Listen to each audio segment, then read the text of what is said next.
Okay.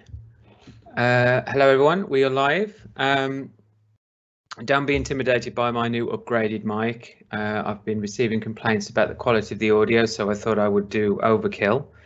So let's kick off, shall we? Thank you, everybody, for joining. We can already see a lovely number of people already joined. Very keen to hear from our speaker today, Jack Taylor. Before we get on to the main event, I just want to do a few announcements. So this is the lineup for November and December. As you can see, it's furnished with a wonderful set of speakers, both from organised by the King's College London side, but also the Erasmus Medical Centre in Rotterdam and the University of Exeter. So make sure you put these in your diary. To keep posted, you can join our mailing list, RIOT Science Club at kcl.ac.uk. or you can just follow us on Twitter at RIOT Science Club that way. You can also find our past content. I'll just exit the presentation. You can find all of our past content on our YouTube channel. And here's our speaker from last week from the Erasmus Medical Centre site, a talk by Eike Fried. You can see all the past slides on our OSF page as well. And you can also keep up to date through our website, and you can see an event coming up in a few days now, which was a joint organised by the Reproducibility at UCL team with funding from the Crick Institute as well. So very germane to today's topic. Just a quick announcement. We always like to big up our research team members at the RIOT Club, and just to let everybody know about this wonderful paper that Alexandra was a co-author on, Navigating Open Science as an Early Career Feminist Researcher, which I do encourage everybody to check out. A wonderful piece. So I will just quickly stop sharing my screen, so free the floor up for Jack to get ready. So I'll quickly introduce our speaker for today. So yes, we're joined by Jack Taylor. He's a PhD student at the University of Glasgow. He's interested in how we represent words, particularly how we represent and access concepts associated with words like emotion and imageability. Jack is also interested in the extent to which we predict the visual features of words given a semantic context, and he's also obviously has a keen interest in supporting reproducible research practices, including data visualization, among others. You can also find Jack on Twitter at JackEdTaylor, and today he's going to talk about visualizing variability and uncertainty using the programming language R. Right, so that's my spiel over. I'm going to pass the keys to Jack. Thank you again, Jack, for joining us. And yeah, the floor is yours. Okay, great. Thank you very much to RIOT for inviting me to give this talk. Today I'm going to be talking about visualizing variability and uncertainty in R. And to get to that point, I'm going to kind of go through a journey. I'm going to start with a kind of worst case scenario, which a lot of people would say is a bar graph. So I'm going to be showing what's wrong with the bar graph, and then from there we can say, okay, well, what would the opposite be? What would make a good data visualization? Then I'm going to start talking about ggplot2 and show how you can actually implement good visualizations like that in ggplot2. And then I'm going to show some extensions to ggplot2, which can help you do that as well. And then I'm going to show how these tools that we've built, just this simple collection of tools you can use to visualize some really cool things with like minimal effort to visualize features of your model. And then I'm going to try and round everything up. So to start with, here are two intentionally awful looking bar graphs. You've probably heard of what's wrong with the bar graph before, but in case you haven't, one of the main things people often talk about is a kind of ambiguity about the underlying distribution. So if you think of a bar graph, it could have, there are an infinite number of possible distributions that could possibly lead to the bar graph that you actually see at the end.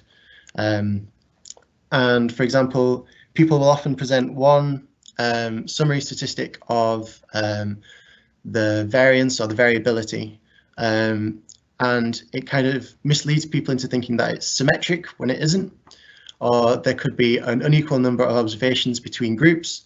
There could be differences in the correlation between categories.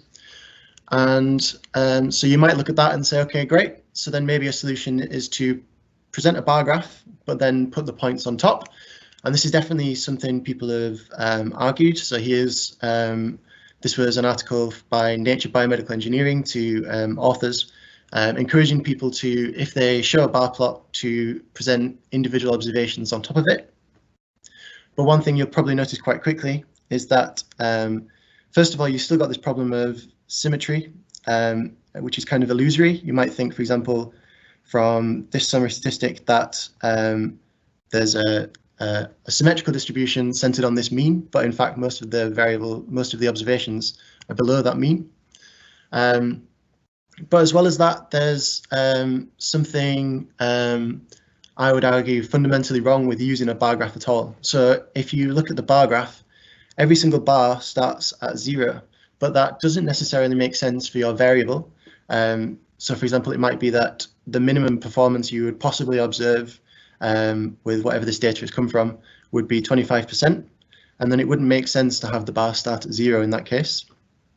And there's also the matter that because the bar starts at 0, it might lead people to think, consciously or not, that that bar contains observations, so that you might think that a point that is, an observation that falls within that bar might be more plausible than a point that falls without it. And this has been called the within the bar bias. So this is an example. This is a study that looked into that in a quite cool way. They had a series of studies showing that people tend to judge points that are observed. If you present a point inside of the bar versus outside, even though they're an equal distance from the mean, people judge the point inside the bar to be a more plausible value. So if that's an example of what makes a bad visualization, what would make a good visualization? So instead of presenting just this summary and some summary of spread, we could present the distribution holistically. So without summarizing it, we could present the shape of the distribution, and we could also present individual observations. What I'm not going to suggest though today is that we use all the space to visualize everything we possibly can. I think there's a Goldilocks zone where you want to tell the story about the data, but you want to tell it truthfully and transparently, and without overloading readers, but still giving them all the information they would need to interpret the graph. So this brings me on to ggplot2, which is the package I'll be showing implementations of this kind of approach with. The reason I've chosen this is that a lot of people are already used to analysing their data in R or plotting their data in R. And so even though there are these principles and this philosophy can apply to any like implementation of plotting, I think ggplot2 is probably a good accessible way of presenting it. ggplot2, if you're not familiar with it, is an R package for visualizing data, and it's based on the book, The Grammar of Graphics, which has this whole philosophy of plotting data, where you first you state what your data is, and you say which variables in this data map to which features of the graph, and then you can add on geom objects, so you add on layers, and each layer can then inherit those aesthetics that you've told, which you've said map onto your graph. And ggplot2 syntax, I'll just give a brief overview of. So first of all, you would call the ggplot function, and then you would pass through the data, and then you would use the AES function, which stands for aesthetics, to say what goes on, for example, here, the x-axis and the y-axis. And then you add your layers, and so here we just add a geom point. So this would create a scatter plot of points, where on the x-axis we have sepal length, and on the y-axis we have petal length.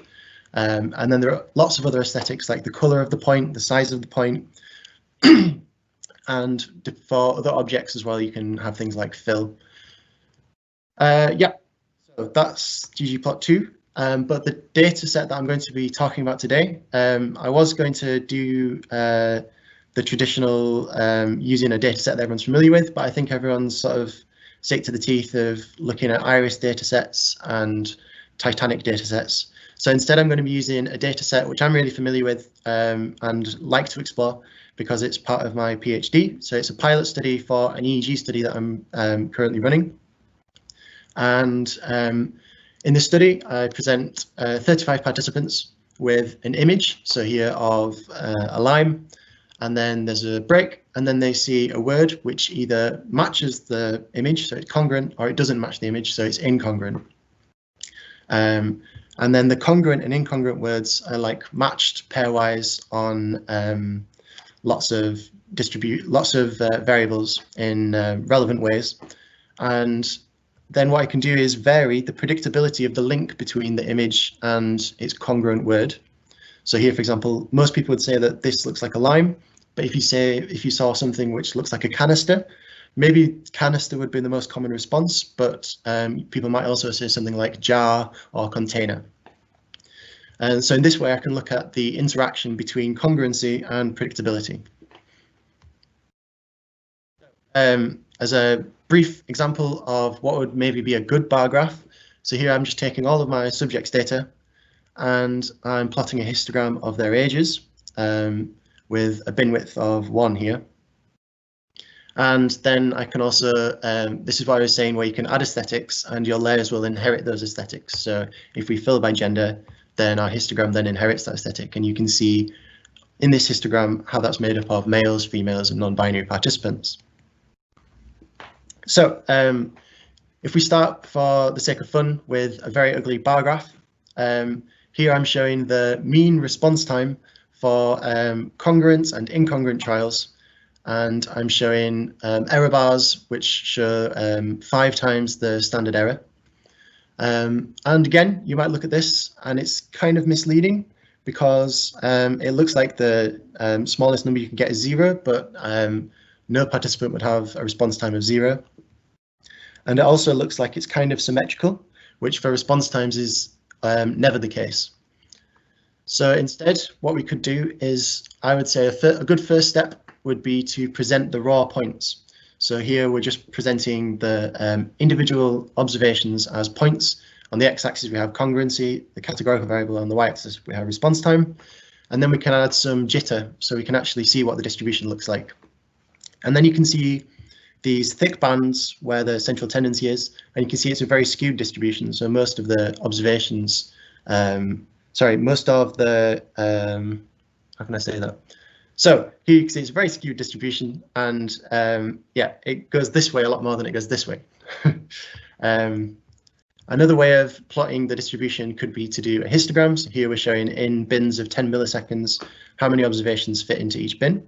And again, we can separate that by condition. So we can fill it by the congruency condition, and you can see then how it splits it up. And that, instead of stacking it as well, we could also split them into separate panels quite easily with faceting. And in addition, so as well as visualizing a distribution like this, another common way is to use a density plot, which has the advantage that it smooths out your probability distribution. And you also don't, often it will give a sensible result without you having to specify any kind of bin or width of the kernel that you use for calculating the density. So here I've just overlaid the 2 conditions, and you can see that congruent trials are faster, but there's also this kind of shift in other features of the distribution, and then at this end the distribution looks very similar. Another way of presenting this, which you'll often see, is as a violin plot.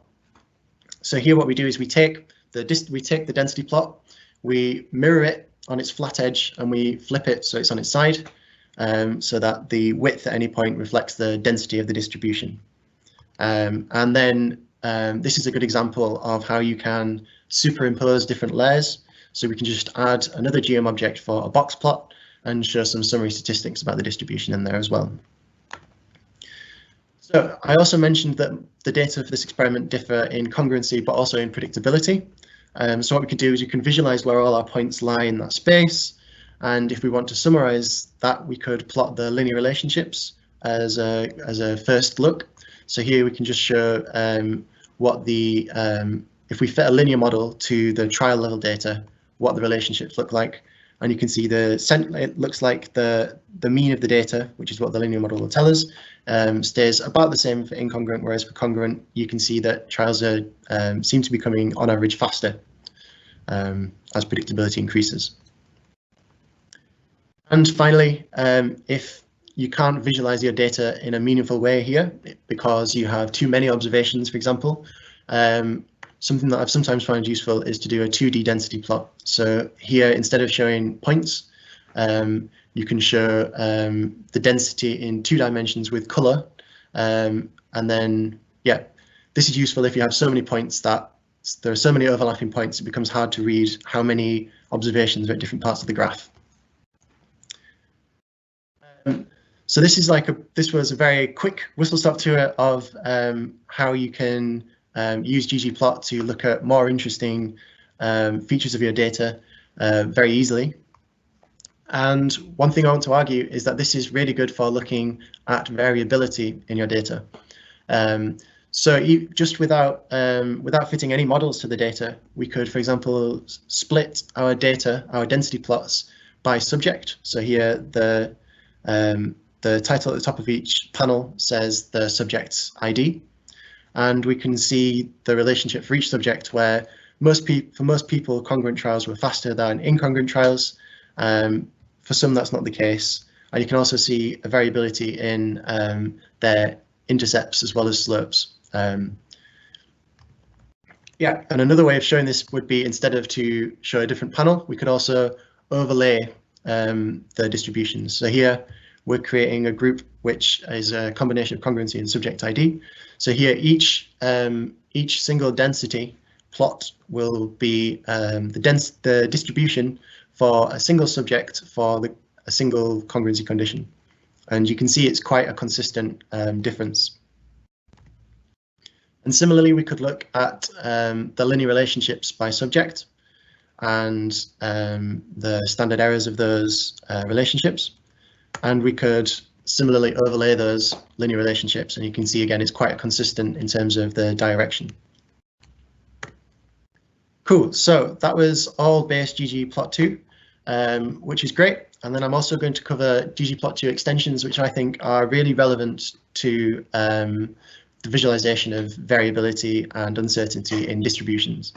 So yeah, so down here in the corner, I've got an example of ggplot extension that I just came across the other day, which I think is really cool, although sadly I don't think I'll ever get a chance to use it. It's got models built in of humans and mice anatomy, and you can plot where all the organs are and yeah, and so on. It's really useful for that kind of thing, according to my friend who does that kind of research. But yeah, it looks really cool, and that's why I like it. As well as the new geomes that I'm going to be showing, there are also lots of cool extensions that let you have extra flexibility in where you position different features in your graph or different ways of laying out your graphs and applying different themes. And there are also some really cool packages like Plotly and ggAnimate, which let you have more interactivity and more animation in your graphs. But I'm going to be focusing on extensions which provide new geom objects relevant to visualizing distributions. So one of the most useful ones is gghalves. So this adds some functions to ggplot2 for visualizing your for summarizing your data, but instead of, it has versions of the original geom objects, but it kind of splits them in half. So to show an example of what that means, instead of a violin plot, we have a half violin. So it's like a density plot on its side, but unmirrored. And then we have, we can plot on the other half of the graph, individual observations, and you can see how individual observations relate to the shape of the distribution. And this is actually my favorite way to create a rain cloud plot, if that's something you're interested in doing, because you can quite easily just flip the coordinates and then your distribution can form this cloud, and your individual observations can be raindrops of data falling from the sky. As well as that, it's also worth mentioning that there are half versions of the box plot and the dot plot. The dot plot I find is a really useful visualization when you've got a smaller number of observations than I have in this data. So I've summarized the data by subject and item in terms of median response time here. And it's just showing, yeah, when you do this and when you collapse by that data, you see roughly the same pattern. And the way a dot plot is formed is it's like a histogram, but the height of bars is formed by stacking observations that fit into a given bin on top of each other. If you're interested in this, in kind of playing around with presenting distributions using points themselves, then you might be interested in using a B-swarm plot. So here, instead of showing the density and observations, the density itself is formed by your observations. So for example, you have your observations and they're constrained to be placed randomly, but only be placed within the shape of a violin plot. Here's an example of that, showing exactly what I was saying. So here we show the density of the distribution, and we also show where the individual observations lie in that distribution. Another package worth mentioning is GG Ridges, which is really useful for creating ridgeline plots, which get their name from how it looks like a mountain range when you plot the ridge plots in an overlapping way. So to show an example with density, if we just show congruent and incongruent trials, we could get something like this. Yeah, it's a matter of preference whether you like this or whether you prefer to have your distributions completely separate. But it can be useful sometimes to compare specific parts of the distribution just by having them closer, but not entirely overlapping. So this brings me on to my favorite package for visualizing distributions, which is ggdist, which is a really flexible extension and has lots of functions which are really useful for visualizing the distribution and summarizing the distribution's uncertainty. Whether that be Bayesian uncertainty or frequentist uncertainty, it depends. Whatever you put in, you can then get out. So to give an example, if we just summarize our raw data with a stat half I, we get this density plot, and then we can see where the average is, and then we can see different confidence intervals of increasing tolerance. And similarly, we can easily swap these functions over. So here I'm showing instead the cumulative density rather than just the raw density. And the thing I really like about ggdist is it makes it really easy to combine functions within the package and also with functions from outside the package to get some really neat visualizations with like a minimal amount of effort. So here I'm showing a stat slab. So this is the density, and then I'm showing stat interval, which is just summarizing with color. I'm summarizing to show where the 50% confidence interval, 80% and 95% confidence intervals are in the data.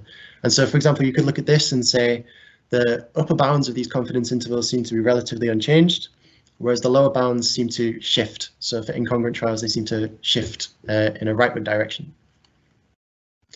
So what you can probably see now is you've got, just with these simple tools, you've got a really cool toolkit for presenting different features of raw data, but equally you could present features of models.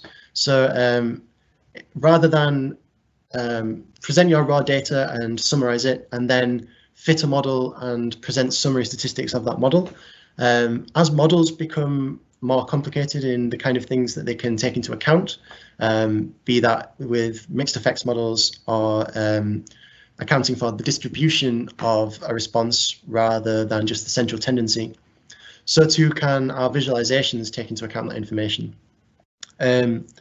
So what I'm going to do is show some models that I fit to the data for this experiment, and then I'm going to show how you could visualize the variability in that data and the uncertainty using output from models that you fit.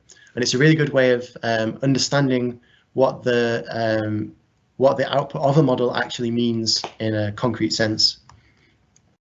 So to show an example, if we fit just a general linear model to the data, and then we show our 99% confidence intervals, you can see here we've got the predicted lines for congruent and incongruent trials, and you can see this very thin grey line for our 99% confidence interval. If you're after something more conservative or something possibly more informative, you might be interested in instead showing a prediction interval.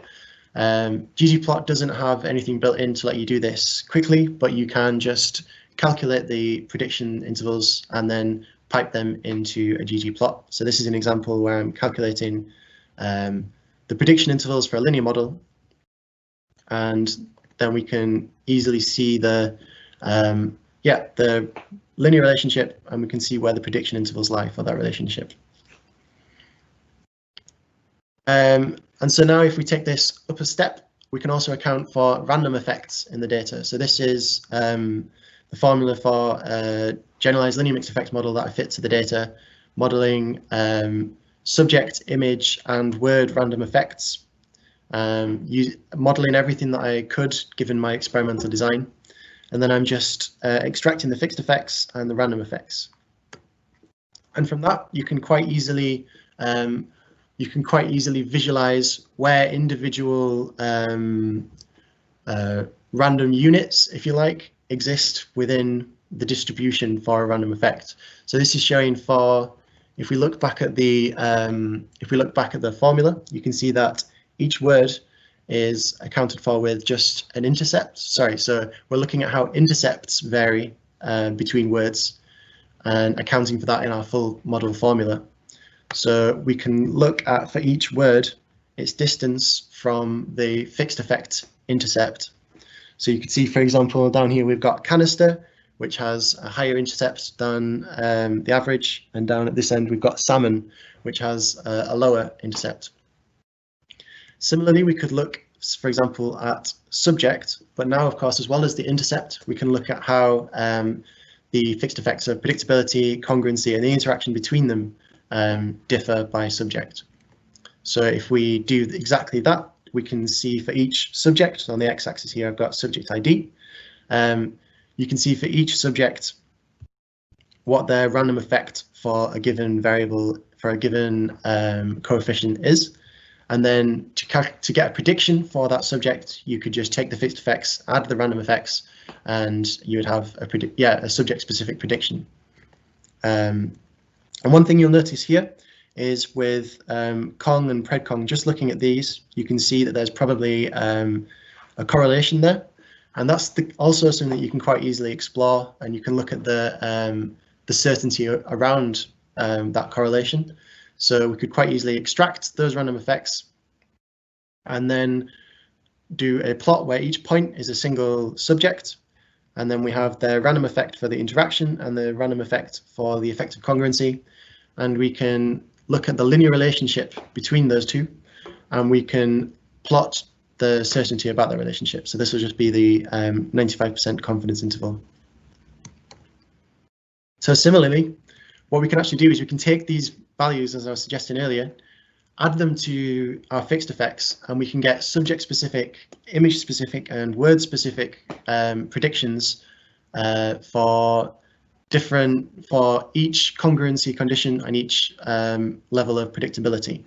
And that's exactly what I've done here. And you can see the degree to which they vary reflects how much we've accounted for that variability in our model formula. So, for example, in subject, we've modeled the full maximal fixed effect structure with our random effect structure, and you can see that the slopes and intercepts differ quite a lot. Whereas for image and word, first of all, image will capture most of the variation, most of the variability for word, because the words are quite tightly controlled. And then word differs just in terms of intercepts. So you can see this is this very neat version of the fixed effect relationship with normally distributed lines within there for each individual word. So now what I'm going to do is kind of take it up yet another step, and modeling the same data again, you can fit a distributional Bayesian model.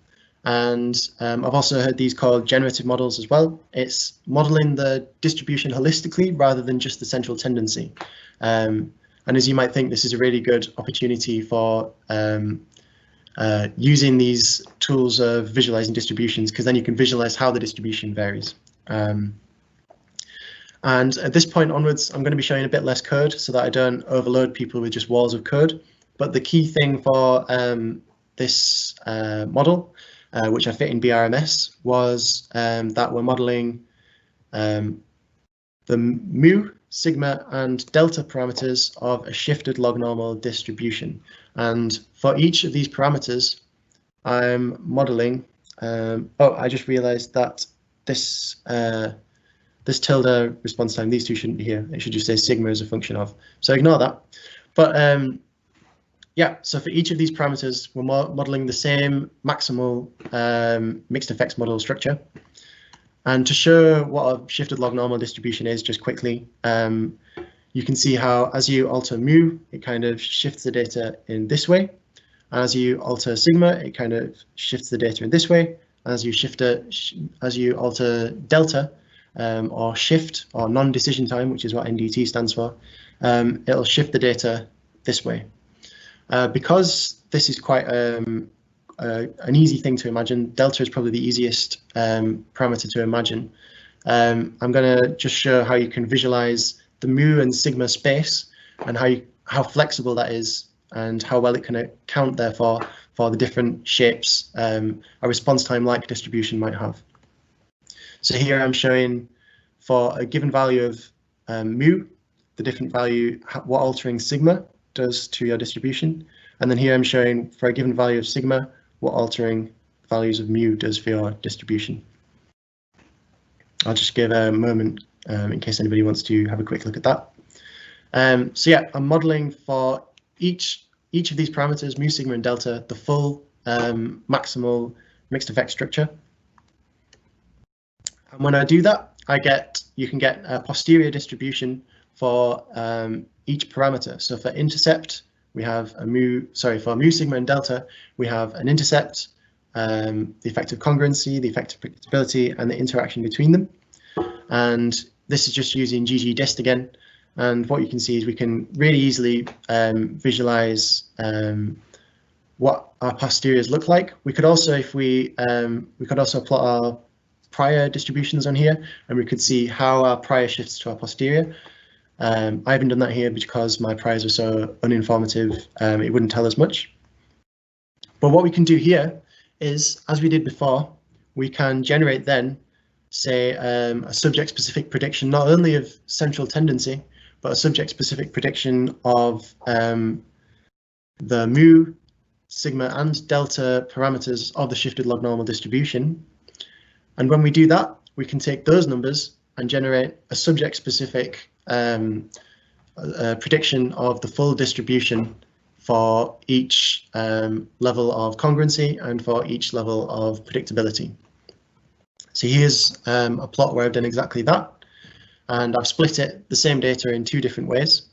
And what this is showing is that for incongruent trials, there's very little effect of predictability on the distribution relative to congruent trials, which show this great big shift where spread increases and there's this shift rightward. And to show that in another way, at a lower level of predictability, the difference between congruent and incongruent trials is mostly in terms of spread. But as you move further up in predictability, the difference becomes in shift, while other features of the distribution are kept kind of constant. So what I'm going to argue is that this kind of plot here, we can also visualize the variability of effects per subject in this kind of plot. So to show an example of that, I'm going to show an example where I've calculated for each subject exactly that. Like, given the predicted, using the random effects, we can have subject-specific predictions of each of the parameters, and then we can plug those into the formula for our shifted log normal distribution and calculate the predicted density at any given value of response time. So this is an example where I've done exactly that.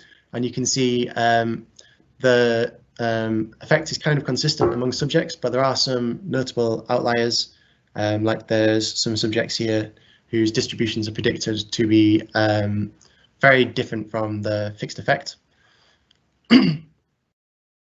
Yeah, I'll just give you a moment to look at that as well. And as well as this, what we can also do is we can visualize uncertainty in our data. So here what I'm going to do is suggest that instead of looking at variability, so we're looking at predictions per subject, what we can do is we can draw from these posterior samples, we can draw samples, and we can then plot plausible ways that our data could have arisen, or plausible underlying effects, which seems very vague, but to show what that means, so for example, for this distribution, the most likely value for intercept is at the average, but then we also have plausible values around here and around here, and each sample in our model will have a value for each of these density plots here. And so what we can do is we can draw samples, and then for that sample we can say what would the posterior distribution be if this sample was correct, and then we can overlay all of those distributions to have some insight into the uncertainty around our effect. So first of all, this is how mu, sigma, and delta differ in the model.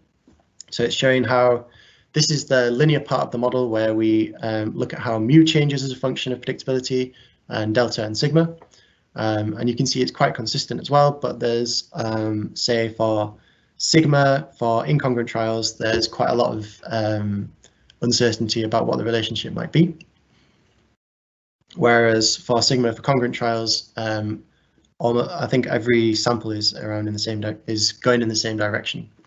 So here I've just drawn 50 samples, but we could draw any number, whatever counts as a sensible number. And then similarly, we can use these predictions for each sample, generate a prediction of the density. And then we can overlay those density plots. And so these are all plausible ways in which our data could have arisen given our posterior distribution, where the probability of any distribution occurring, is indexed by the posterior. So the central band would then be the most likely, and as we go further out, they become less likely, but still plausible. Rather than showing drawing individual samples, what we could also do is draw those samples and then summarize them to show the variability. So instead of drawing just 50 samples and drawing all of those, we could draw, I think, 10,000 in this posterior distribution. We can draw all of those, and we could then summarize the uncertainty around those with a confidence interval. So here I've just done the 89%. And so 89%, saying that 89%,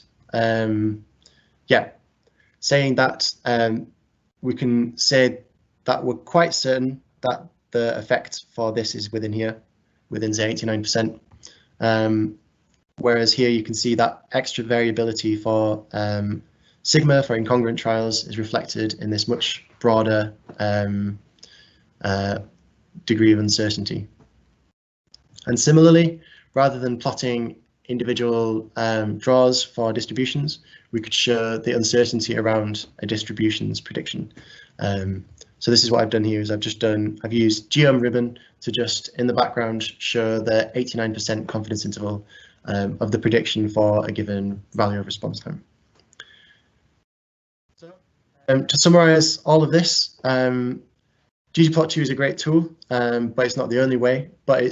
And although it's not the only way, it's a great way of, it provides lots of really useful tools for summarizing distributions holistically and transparently.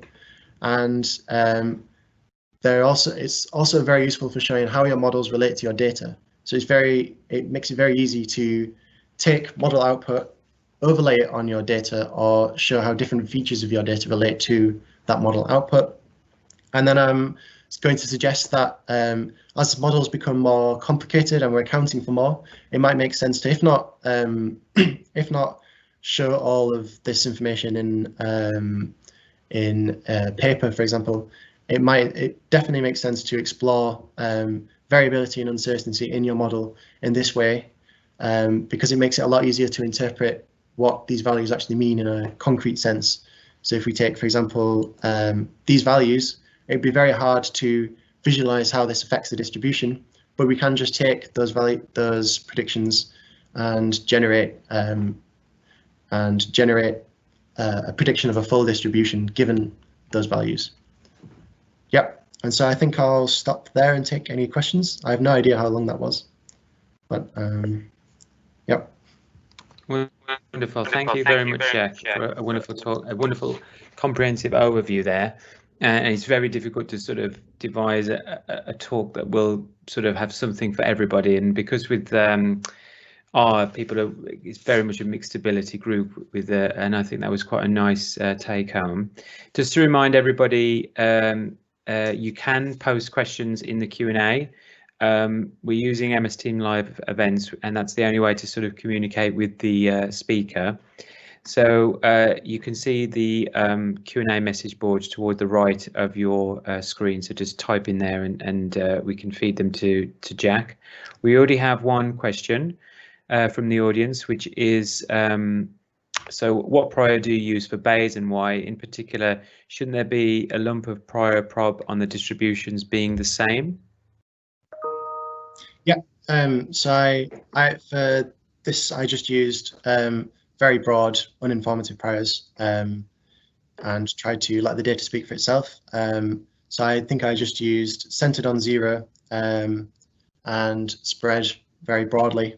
An exception was a version of the model where I fit meaningful intercepts. So this was just based on, for this kind of task, what would be an average response time, for example, for like a lexical decision task might be comparable to this. So I would maybe center my distribution for my prior on that that prior expectation. But yeah, usually I try to work with uninformative priors. Great, thank you. I have a lot of false starts with R, and I know this is probably quite an entry-level question for our audience, but I'm going to ask it anyway. What I've been told is a nice way to get sort of the first lower rungs of the R ladder, if you like, is to use data visualization as a sort of a training environment, because for one, you can see your end goal. You can see sort of the product of the many hours of trying to labor working with the code.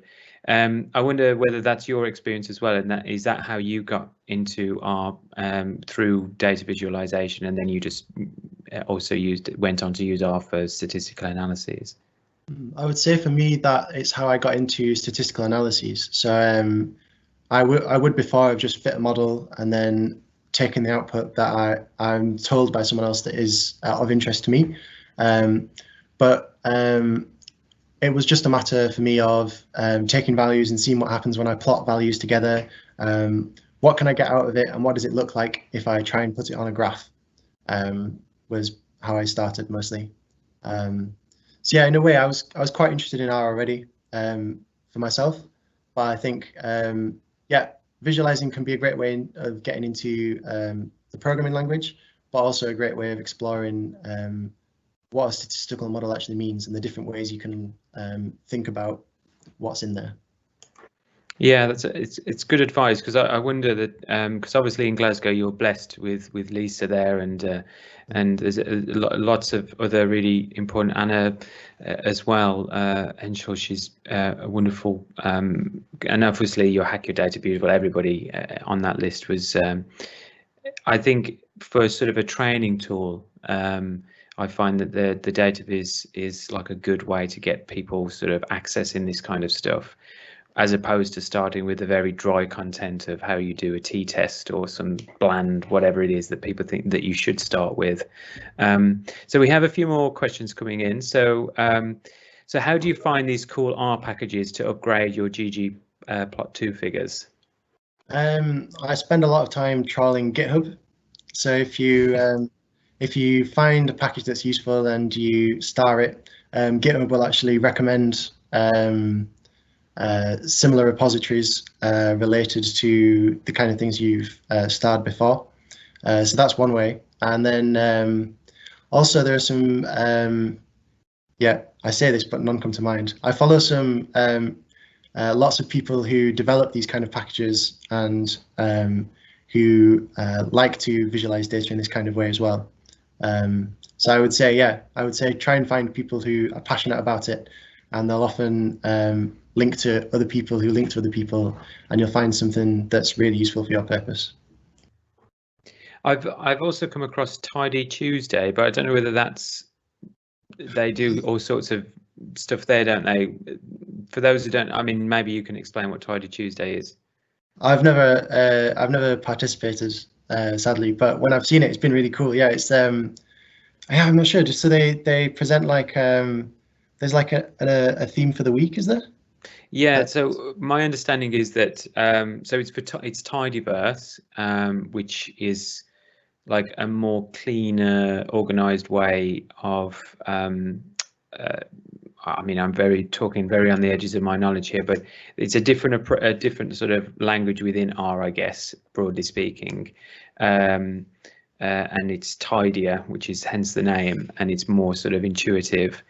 And you can just bolt on different packages and so on within the sort of tidy universe. And one of the problems with R is that you often forget how to do things, or you can't. It's constantly a muscle that needs constant training or constant exercise. So I forgot who it was that started the initiative, but each Tuesday there's a challenge that is set, and it's asking you to sort of visualize something in R or work out a particular. I think it is all data visualization anyway. So you do this, and then there's obviously a community of people trying to solve this problem, and then each week it's a new challenge, and it's quite a nice way to see how other people figured it out. And it's kind of like a virtual lab, which is often what you need to maintain your sort of R skills, if you like. So that could be another way to access some of the cooler, more up-to-date advances in data viz. Okay, so next one is from Nick Bolau, I believe. So thank you. Some cool visualizations in there that I'll be interested to try out. Given that a lot of these figures are quite uncommon compared to your stale bar graph, and people won't have seen them, have you gotten any feedback from reviewers, etc., about readers not knowing how to interpret them? Any tips for managing this? I actually haven't. So I've had one paper where I published a graph showing a distribution kind of thing, and I think so. What I presented was a kind of rain cloud plot, but with also a box plot on there. So I'm still summarizing the central tendency, but I'm showing individual observations and how it relates to the distribution. And yeah, they seem quite happy with that. One thing that I did that might have helped was I gave a summary of what each feature in the graph meant, like what all the different lines in the box plot mean. I forget, but they relate to things like the quartiles and the average, and where the hinges of the box are, for example. So yeah, I would say, yeah, from the very little experience that I have, I would say it would make sense to be specific about what you're plotting. Make sure that someone who isn't familiar with that kind of visualization can look at it and go and just read the figure caption and say, oh, that's what that means. Cool.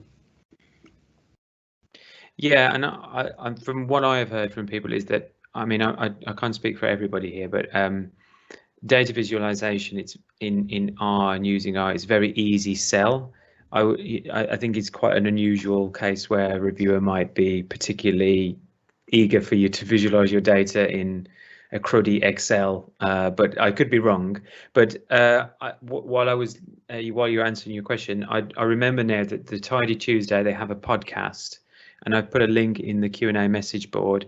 And so they talk obviously all about different things with the Tidyverse. So this may have come up, so it's worth going back over the episodes. There's only 15, so you can have a look whether this has actually been brought up.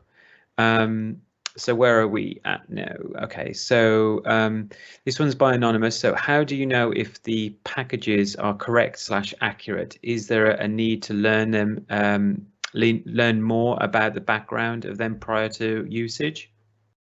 Yeah, that's true. So just as you can learn how the statistics is working from the visualization, yeah, I do think it's important to practice like calculating these kinds of things by hand.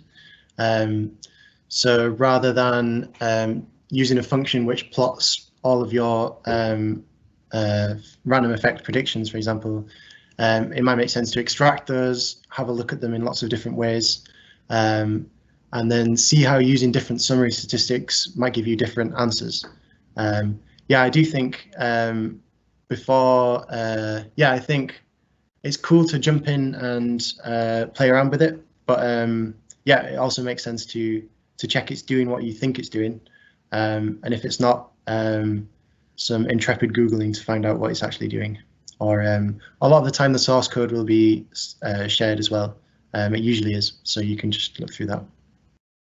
Yeah, and because I mean most of the code is sort of derived from a community of people that they tend to stress test it, but you could always, it depends on the data visualization.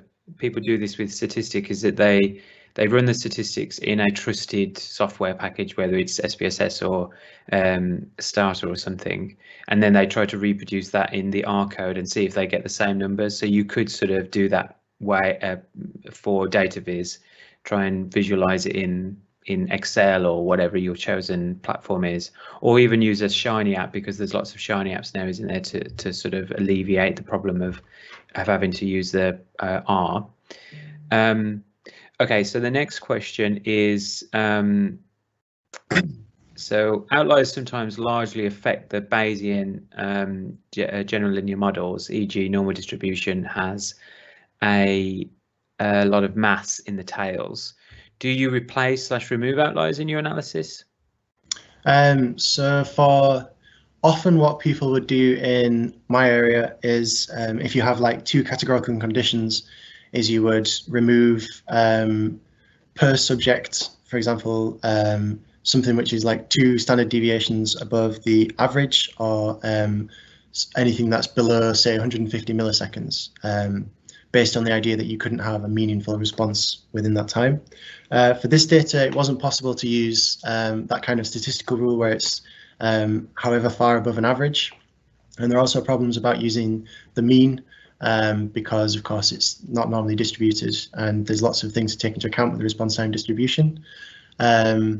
So what I did instead was I just set it down. If you look at the full distribution, it kind of makes sense as well. But the cutoffs that I used were just, is it, I think 150 or 250 milliseconds on one side, and maybe I think 2000 or 2500 on the other side, and that seemed to work quite well. But if you're unsure, it's always good to play around with different, using different cutoffs and seeing how it affects your posteriors. Yeah, but yeah, no, it's a good point. Sorry, it's a good point, because if you are modeling, if you're wanting to model a specific cognitive process, and you can get rid of data in the distribution which you're sure isn't due to that, but because the participant happened to be checking their phone at that moment and it added another 3 seconds on, then it makes sense, I think, to remove that kind of noise. Great, thank you. Yeah, it's from what I remember when I was doing my PhD, is that how to deal with reaction times with an issue with the long tail, and there's many creative ways to do this. I mean, another approach is just do like a sensitivity analysis almost, and see what happens when you run it with and without certain outliers removed, or you could do like an ex-Gaussian analysis, which sort of decompartmentalizes the different parts of the distribution, which I don't know whether you have you ever used that, Jack? Or yeah, so I've played around with a few different ways of looking at it, and ex-Gaussian was my second favorite. Shifted log normal, which I showed today, was my favorite. I just find it a lot easier to, like, you can look at the number for the different parameters and almost visualize what's going on. Okay, so let's get back to the question. So, hi Jack, great talk. I work a lot across lay, professional, clinic and academic audiences and constantly having to consider how best to present data, providing enough nuance without compromising message. What is your approach? Do you prefer certain ggplot extensions for different audiences? That's a really good question. Yeah. Yes. So yeah, I think like the kind of plots that I've shown today towards the end would be of most interest to people who are used to Bayesian modeling and used to thinking about random effects. But yeah, I would maybe not use different packages, but I would present different information, definitely. So I would try and simplify it to a take-home message if that's the message that I'm trying to get across. If I'm trying to get across like the nuances of a particular method or the nuances of what the variability and uncertainty look like, that's when I would recommend doing that kind of in-depth analysis or visualization. Wonderful. There's a clarifying comment from Ellen here, which says that just some additional info on Tidy Tuesday. This is the hashtag to follow on Twitter, so it's hashtag Tidy Tuesday. I believe the initiative was originally from Thomas Mark. The focus, however, is very much on data viz in the journalistic artistic sense rather than for academic publications. So I don't know. Sorry, I'm lost track here. I don't think they've visualized models, which is what I thought was particularly interesting about this talk. So wonderful.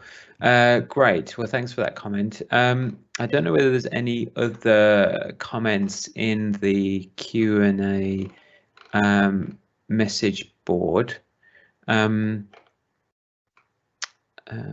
we have one from David Colhoun, a former speaker of the RIOT, says there is no statistical rule for removing outliers, in my opinion, which I think that's definitely my experience. There's sort of, it depends on the lab more than actually the literature.